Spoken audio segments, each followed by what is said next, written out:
මම අද ඔයාලට Windows Media Player එක ගැන කියලා දෙන්න යන්නේ. ඒකේ තියෙන options ටිකක්. මෙන්න මේ වගේ ඔයාලගේ Windows 7 වලට එන media player එකේ menus page නෑ. ඒකට අපි menus page එක හදා ගන්න ඕන නම් right click කරලා show menu bar කියන එක click කරාම අපිට menus හදා ගන්න පුළුවන්. මේ file view play tools help කියන. ඒ වගේම එහෙම ඕන නැත්නම් මෙහෙමම ඉඳන්ම වැඩ කරන්න ඕන නම් එහෙම කරන්නත් පුළුවන්. ඒ වගේම ගොඩාක් වැදගත් ඔප්ෂන් එකක් ගැන මම කියන්නේ media player එකේ තියෙන. ඒක තමයි tools වල තියෙන options කියන එක. අන්න ඒකේ privacy කියලා එකක් තියෙනවා.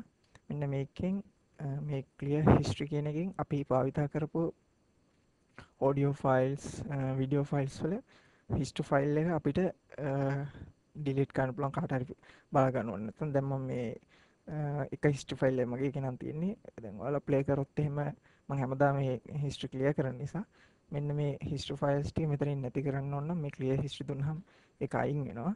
ඒ වගේම මේ clear cache කියන එකේ අපි audio video හරි audio video මොනවා හරි CD DVD play කරද්දි එයා hard එකේ cache memory එකක් වෙනම තියා ගන්නවා. අන්න ඒක අපිට ඕන නම් මේ මෙතනින් මේ clear cache මගින් අයින් කරන්න පුළුවන්.